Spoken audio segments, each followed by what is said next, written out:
There's a ruthless 19th-century blueprint buried deep within the history of modern innovation. A blueprint built not to create, but to control. Not to innovate, but to imprison. And right now, the most valuable technology company on Earth, worth $3.5 trillion, is executing that exact same blueprint, step by terrifying step.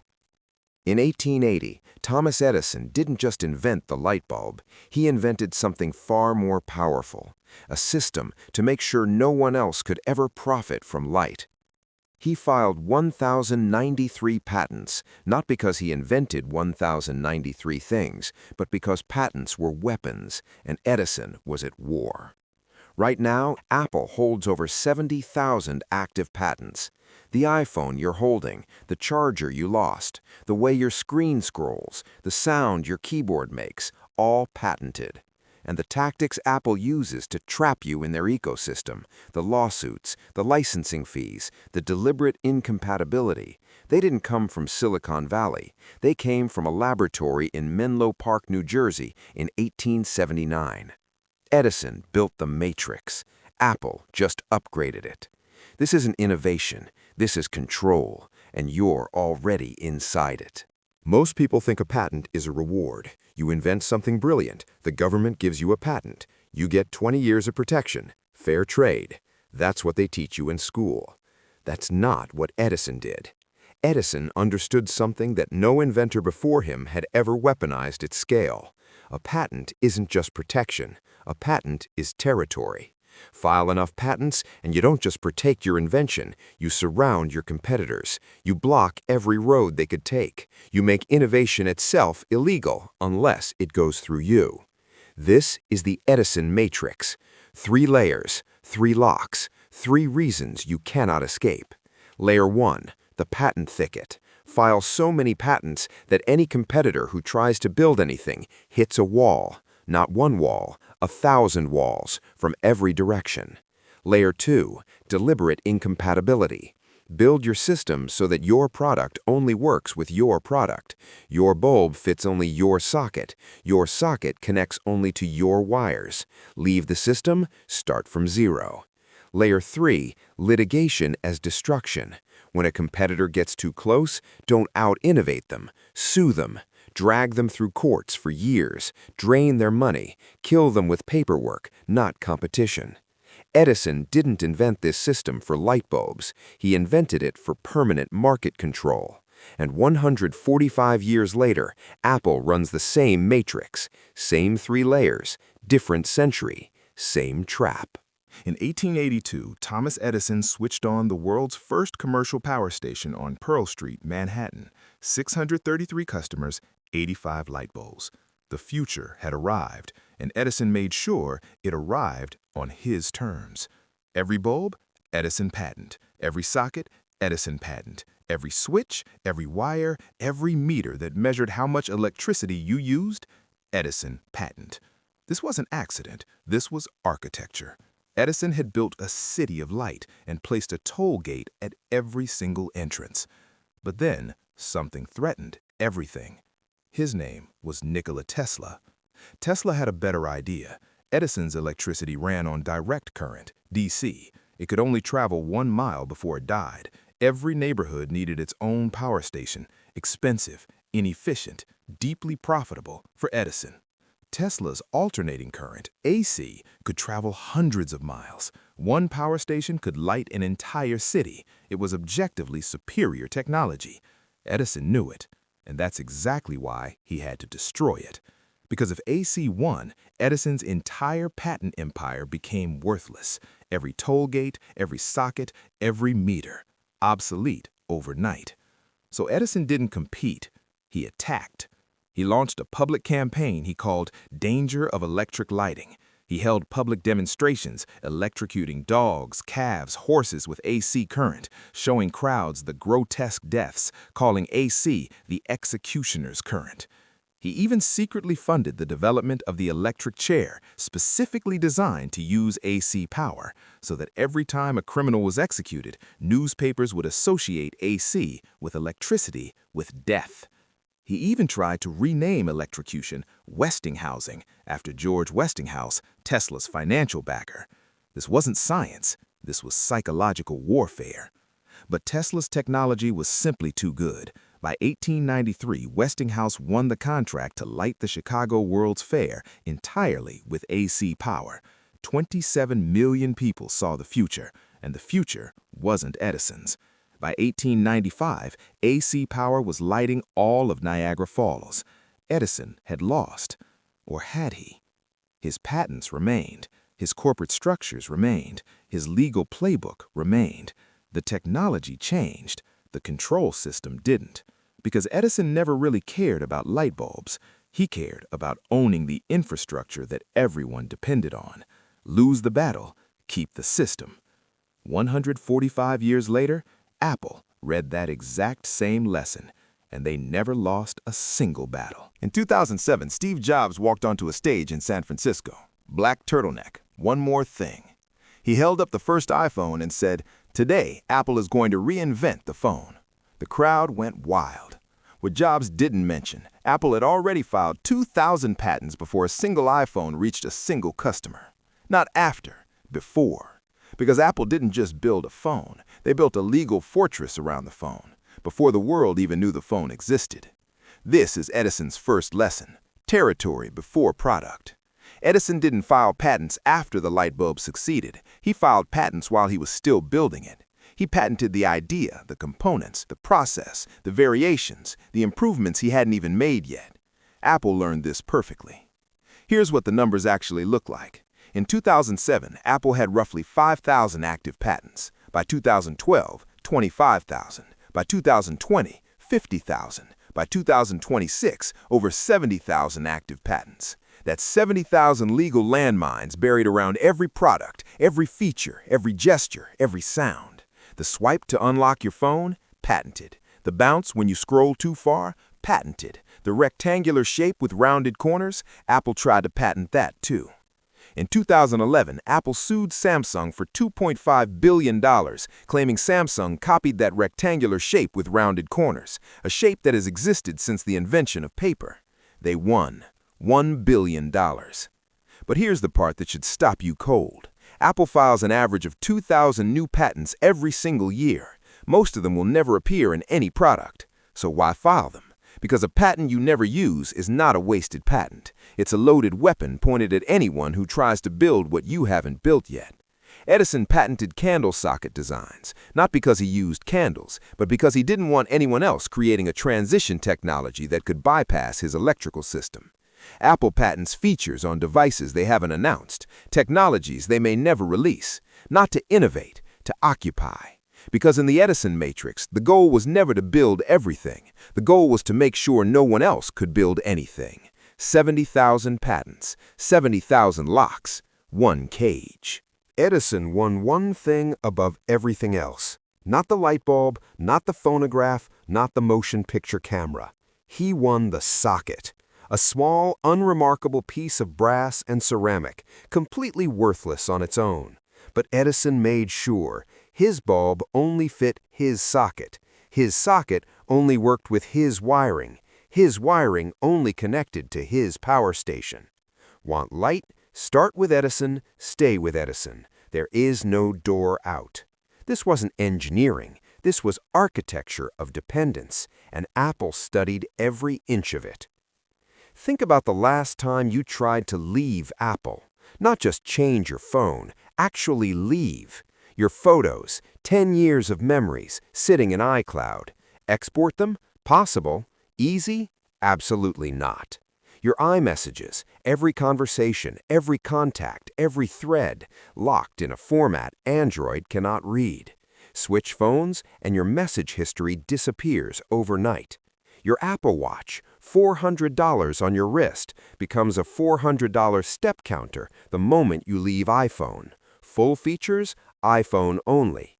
Your AirPods, they work with Android, technically, but automatic ear detection, seamless switching, Siri integration, battery life display, gone.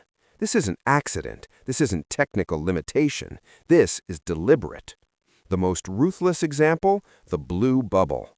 iMessage between two iPhones, blue bubble, clean, modern. iMessage to an Android, green bubble, the color of exclusion.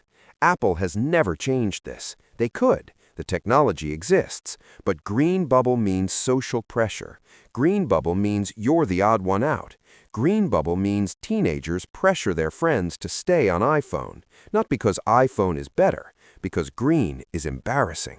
This is Edison's socket, reimagined as a social weapon. And then there's the charger. For 12 years, Apple used Lightning, a proprietary connector that existed nowhere else on Earth. Every Android phone, every laptop, every camera in the world moved to USB-C. Apple refused. Not because Lightning was better. USB-C was faster, more universal, more powerful. Apple refused because every Lightning cable, every Lightning dock, every Lightning accessory was an Apple-controlled Tollgate. Third-party manufacturers had to pay Apple for MFI certification just to make a cable that worked with your phone. A cable licensed. It took a European Union law, a government mandate, to force Apple to switch to USB-C in 2023. A trillion-dollar company had to be legally ordered to use a universal standard. Edison refused to make his sockets compatible with other systems, too. He called it engineering philosophy. Apple calls it user experience. Same socket, same lock, same answer when you ask why. It just works. Yes, it just works, as long as you never try to leave. In 1891, a small inventor named George Westinghouse was winning. His technology was better, his system was spreading, the entire country was switching to AC power. Edison had one move left, the courtroom. Edison filed lawsuit after lawsuit against Westinghouse, against Tesla, against any manufacturer who dared build anything that resembled his patents. He didn't need to win every case. He just needed to make winning expensive. Legal fees, years of delays, investor panic, engineers distracted, resources drained. Edison understood something that business schools don't teach. A lawsuit doesn't have to succeed to destroy a competitor. It just has to last. Apple learned this lesson better than any company in history. In 2011, Steve Jobs made a declaration that should have shocked the world. He told his biographer Walter Isaacson, "I'm going to destroy Android. I will spend every penny of Apple's $40 billion in the bank to right this wrong." Not, "I'm going to out-innovate Android." Not, "I'm going to build better products."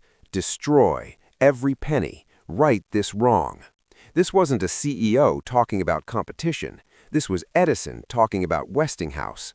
What followed was the most expensive patent war in corporate history. Apple versus Samsung, filed 2011, fought across 9 countries simultaneously, hundreds of patents claimed, billions of dollars demanded. Apple claimed Samsung copied the rectangular shape with rounded corners, the grid of icons on the home screen, the way the screen bounced when you scrolled too far. A bounce. Apple claimed ownership of a bounce.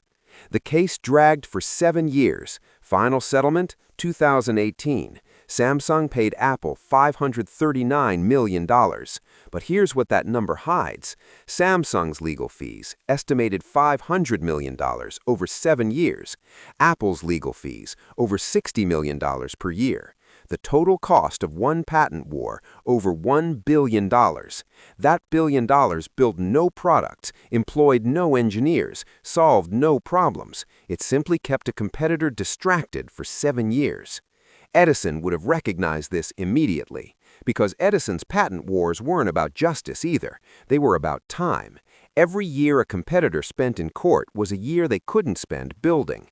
Every dollar drained in legal fees was a dollar that couldn't fund innovation.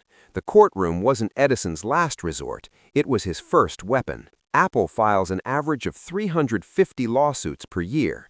Some are legitimate. Most are strategic. Against startups who can't afford to fight back, against competitors who got too close to a feature Apple patented but never built, against companies whose only crime was innovating in a direction Apple had already legally occupied.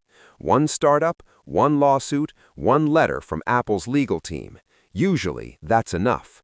The startup settles, changes direction, disappears. No headlines, no drama, just silence where a competitor used to be. Edison called his patent strategy defensive. Apple calls their litigation protecting innovation. Same word, same lie, same result. In 1882, if you wanted electricity in New York City, there was one path. Edison's Pearl Street station, Edison's wires, Edison's meters, Edison's technicians. And at every single step, Edison's fee. You didn't pay for the electricity only, you paid for the privilege of accessing the system, the infrastructure, the network that everyone depended on and no one could replicate. Edison didn't just sell light, he sold the only road to light. Now, open your iPhone. Every app you've ever downloaded, games, streaming services, productivity tools, food delivery, came from one place, the App Store. Not because it's the best marketplace, not because developers chose it freely, because there is no other road. Apple decided if you build software for iPhone, you sell it through us, you price it through us, you collect payments through us, and for that privilege, you give us 30%. Spotify charges you $11 per month, Apple takes $3.30. Netflix charges $15, Apple takes $4.50. A developer sells a $10 app, Apple takes $3. Every transaction, every subscription, every in-app purchase, 30%.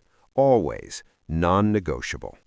In 2023, the App Store generated $89 billion in revenue.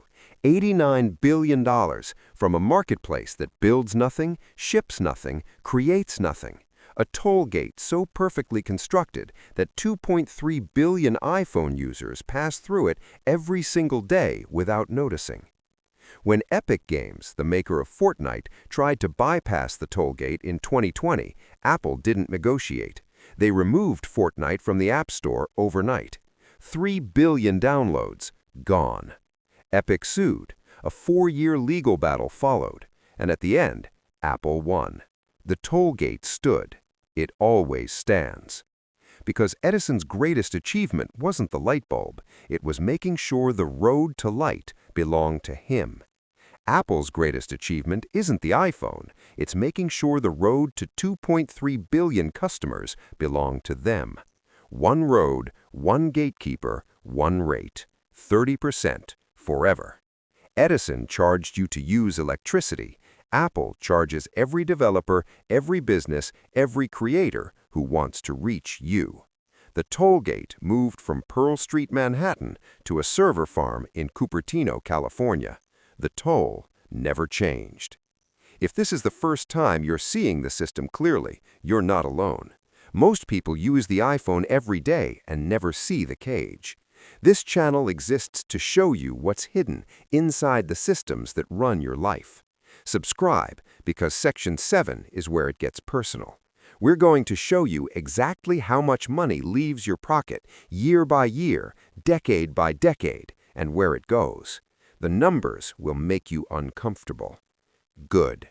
They should. In 1924, the most powerful light bulb manufacturers in the world held a secret meeting. General Electric, Philips, Osram. They called it the Phoebus Cartel. And in that meeting, they made a decision that had nothing to do with innovation.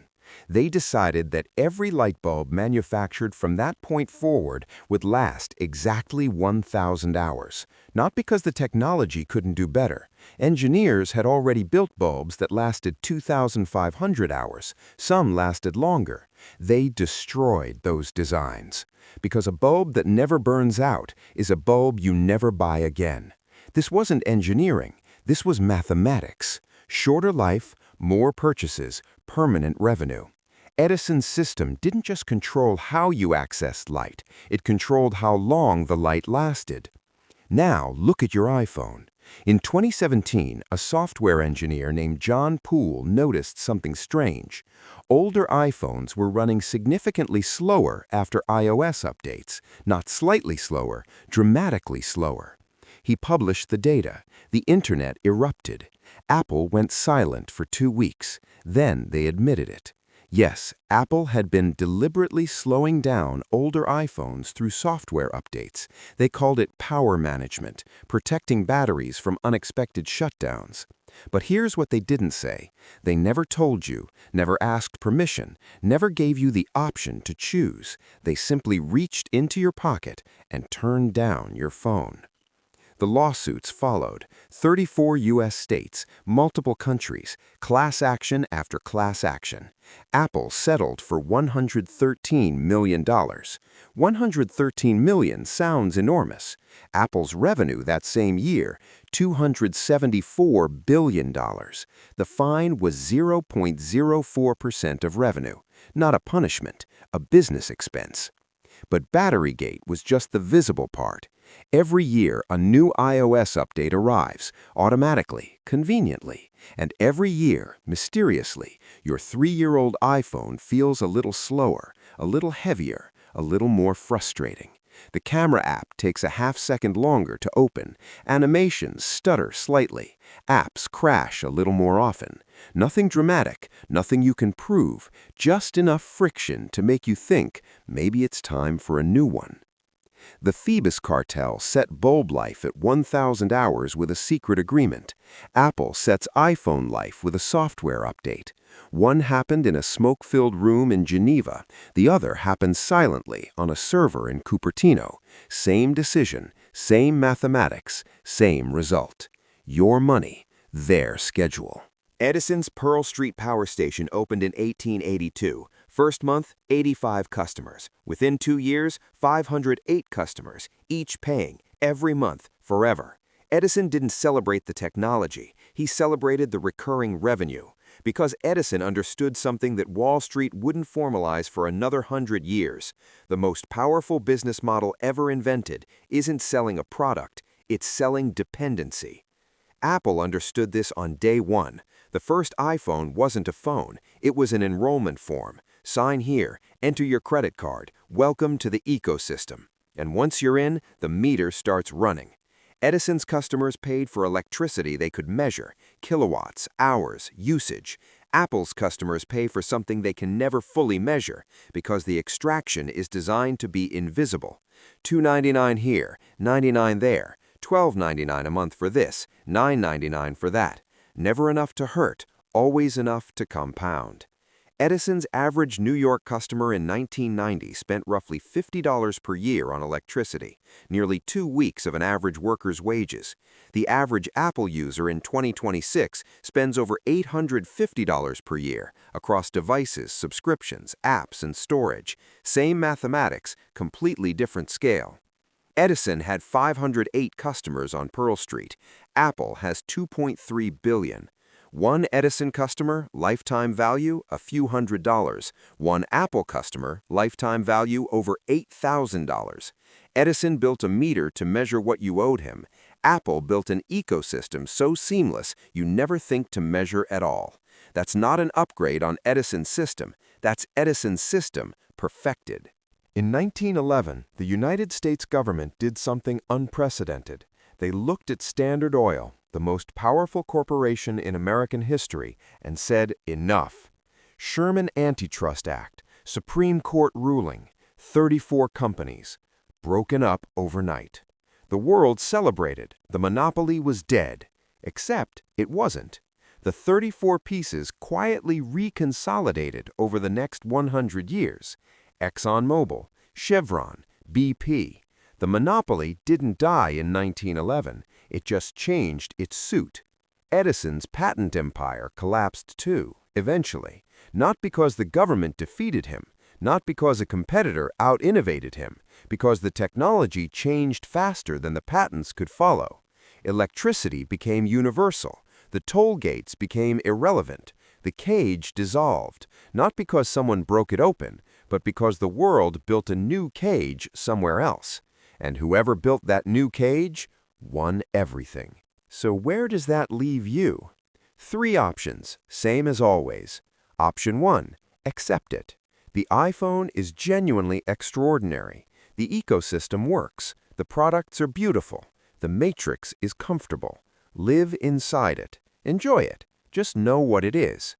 Option 2, Resist it. Use Android. Support open source platforms. Vote for politicians who enforce antitrust law.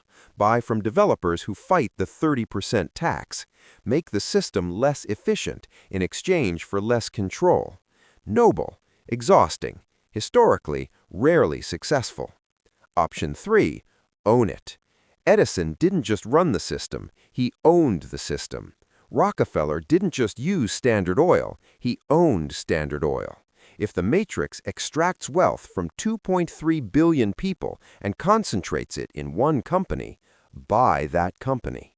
Apple stock, every month, automatically. Be the Tollgate, not the traveler passing through it. This isn't investment advice, this is pattern recognition. The Edison matrix has extracted wealth for 145 years. It will extract wealth for the next 145.